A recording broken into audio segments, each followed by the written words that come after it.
Okay, so you've got your domain now and you're hosting. The next step is obviously setting up your website. And there are a couple of parts to this section.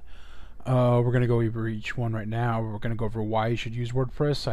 I think that's obvious. WordPress is easy, it's fast, it's stable, and everybody knows it, so why not? And just as important, which themes? You can't use just any theme when it comes to Bing. Bing is really picky about the websites and the themes.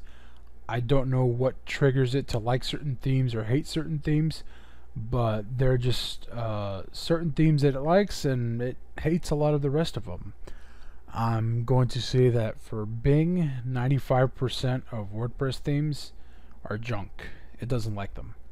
So I'll go over which ones I use, which ones are proven to work in Bing, and which ones it likes, so that you don't waste any time with that. And we'll go over what else Bing looks for. It looks at a couple little things that might not be so obvious, but they're things that I've tested, and that other people have tested, and the results speak for themselves. So we'll go over that and everything you need to know regarding that, and how to structure your website. Pretty simple, really, not too much to explain there. Pretty basic. Just your average WordPress website. You'll want to avoid a couple of things, and I'll tell you about that in a couple of minutes. And suggested plugins and extras, other information that you need to know. So let's get started. So why WordPress? Again, it's fast, it's easy, everything's available in plugins. Outsourcers are easy to find because, hey, everybody knows it, and we just have to change a few things. Remember at the beginning I said you already know 80% of this. It's just that little tiny 20% of the stuff that we need to change is what's going to bring you the results. So let's get started on that. The first thing is that you only want to use proven themes. This is very important. Bing hates heavy websites. Any site that's loading way too much stuff in the background, way too much JavaScript, too much CSS, too much HTML5, it doesn't like. I don't know what triggers it to like a theme or hate a theme. I just know which themes work. And Bing, it loves simple sites. If you guys do some keyword research in the make money online niche, you'll see some websites ranking that you wouldn't believe could rank. They look like they were made in the 90s. The classic ClickBank style landing page, it can rank fine in Bing, surprisingly. It makes me laugh, but it can. And most WordPress themes, they're too heavy, especially when you're talking about those premium themes sold on ThemeForest. They have a lot of extra features, a lot of extra elements that I don't know which elements Bing doesn't like, but it just doesn't like them. And you want to avoid those. And remember, you're really not focused on making a quote-unquote premium website. Now, if you were talking about Google, yes, I think those premium themes would be great, but they're not for Bing. You want to avoid them at all costs. You can usually just stick with the free ones. If you need some extended use, there are a couple of premium themes that I do use and that can rank in Bing, but for the most part you're usually better off with the free ones. And remember, with Bing there is no Panda. At the beginning I said, throw out everything that you know about SEO with Google and just forget about it. Panda and Penguin changed a lot of habits, overall for the better. Websites are more higher quality now. People are more focused on the long term, which they should be if they want to build a real business. But with Bing, you don't have to worry about that. And it opens up different monetizing options and different styles of promotion and landing pages.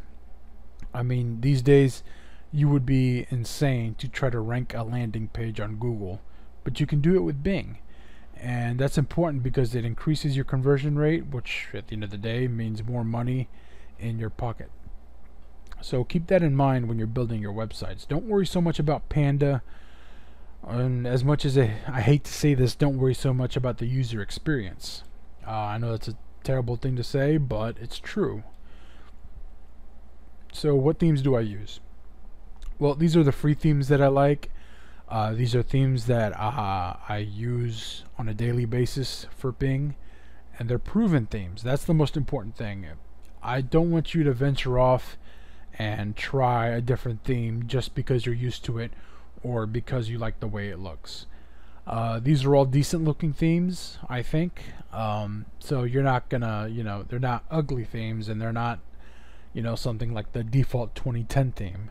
They're decent themes that look great, and your visitors will think will look great, but most of all, Bing likes them.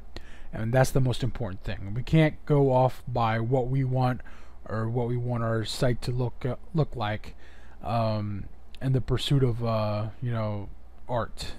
It has to be what Bing likes, and only what Bing likes. And these are the themes that have proven to rank in the top 10, which is what I think you guys want. You can see the list here. I'll include a list below this video. It'll be in a little list, and each one will be clickable, so you can just go directly to the theme. But here they are: Dynamic News Lite. There's a premium version of that. You don't need it. Just stick with the free light version.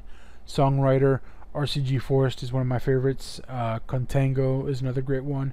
And Sugar and Spice, this is a great theme for any site that's targeting women. It has a very feminine look to it, a very classical look. It works great in any niche that's targeted towards women. It's a great theme. And what themes I use continued? The premium themes. Somo Social is a great theme. It has a lot of different options. If you're used to premium themes that give you an admin panel and let you make all these little changes, this is a great theme to use.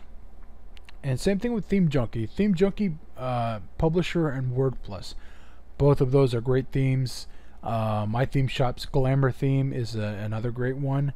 Again, you get a lot of options, you get a lot of control.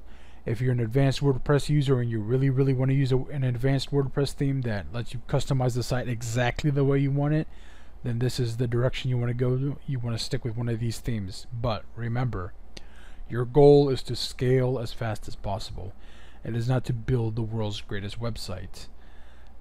Those free themes, you can just upload them and go, and you're ready for the next site. These premium themes, in some niches you're going to need them. In some niches you can't get away with a free theme because people expect a certain feel and look to the website before they're willing to spend money. E-commerce is one of those cases. If somebody lands on a web page and it has an affiliate link to a product, that's not so bad. It's okay, they don't mind. That landing page is just a gateway in between them and the product. But if you have an e-commerce website where you're selling actual physical products and you want to direct people directly to that e-commerce site, you're probably better off with one of these premium themes. Those free themes don't offer that kind of flexibility. So that's really the only time where I would use a premium theme. But if you're in e-commerce, I still think it's much better to use a free theme and craft it as a landing page, not as a shopping cart or online store, but as a landing page with that free theme that has your offer right there front and center for them to just click on, and then it can go to your real e-commerce website, and that's where the transaction will take place. I think that's a much better way to do it. It's a lot faster, and like I said, you can scale a lot quicker. Okay, so now we're going to get on to the WordPress structure. Always use pages. You do not want to use posts. You know what? I have never seen a blog rank on Bing. There are blogs ranking on Bing, but not the traditional one where you have, the 10 post on the front of the home page. I've never seen those rank in Bing. I don't know why it doesn't like it, but it really likes pages. So stick with pages because that's what works best. And you must rank the home page. I've mentioned it earlier, but Bing really has a bias towards the home page.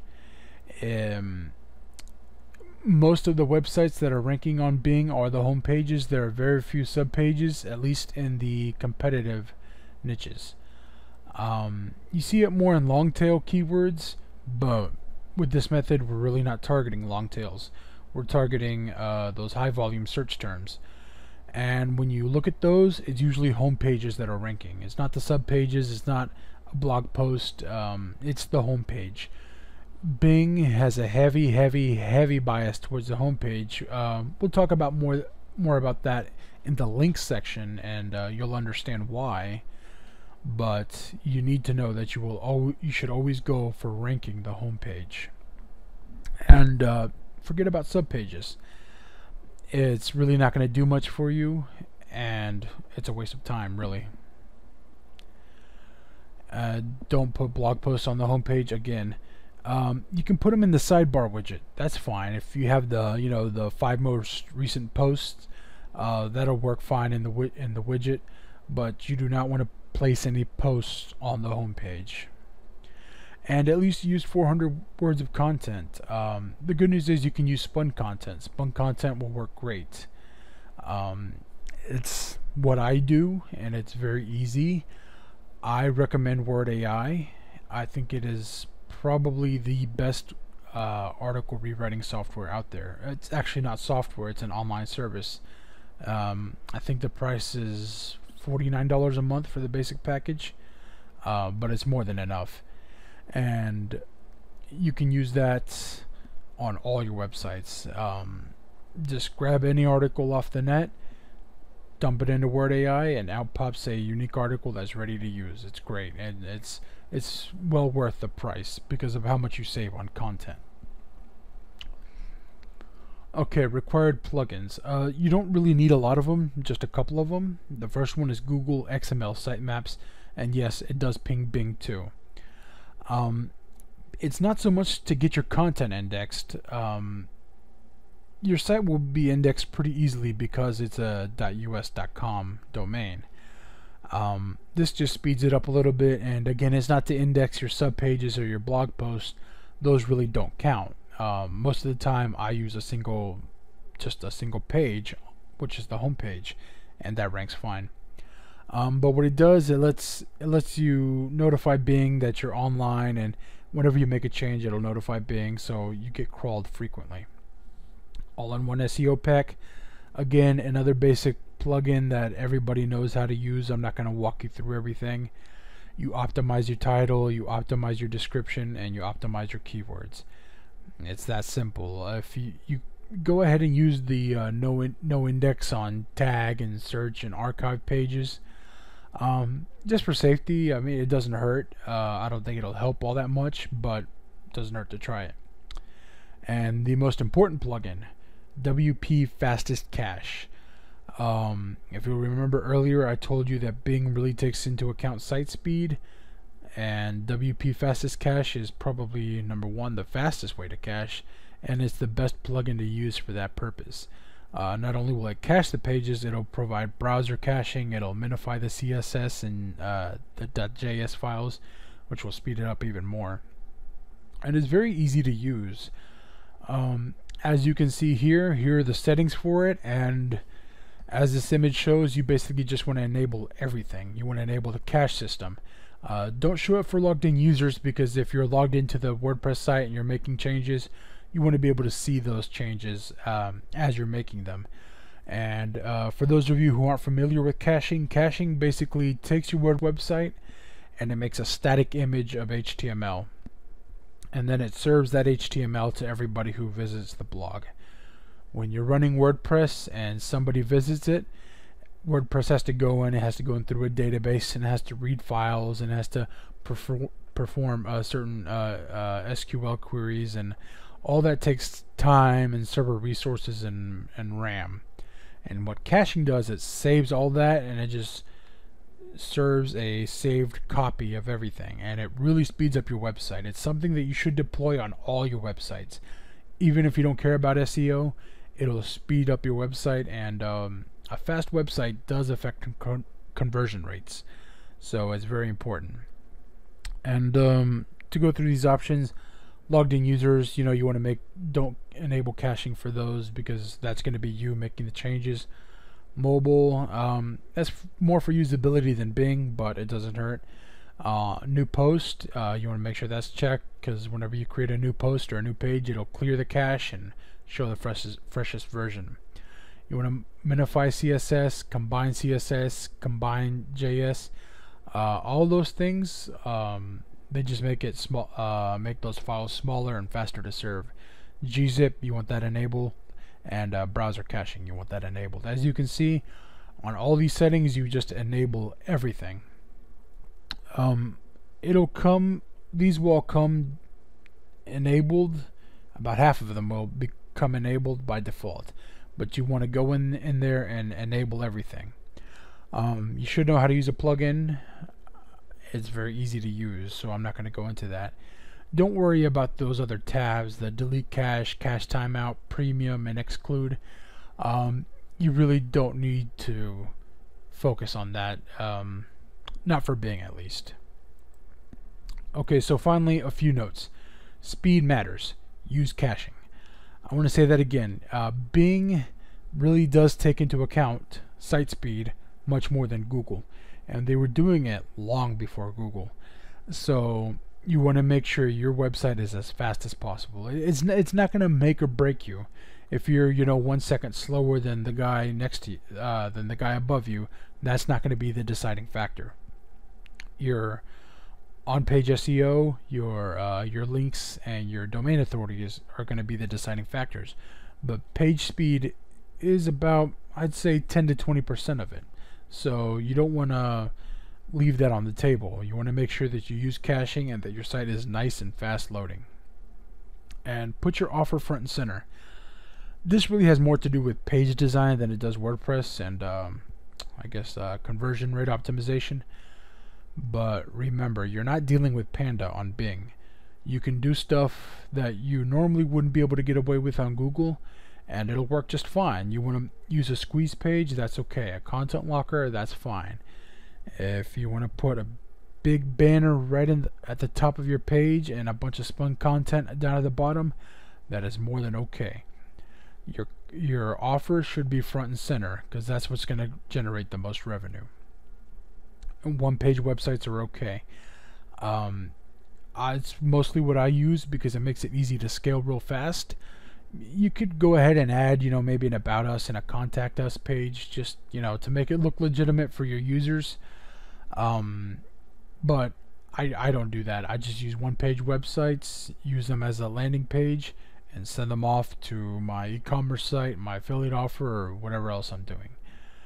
And don't worry about silos. Again, this is a Google tactic. It's not needed with Bing at all. Bing's crawlers, they're not smart enough to figure that out. So you're really just wasting your time by doing that. Just go in there, build out the page, promote the offer, and move on to the next one. That's it.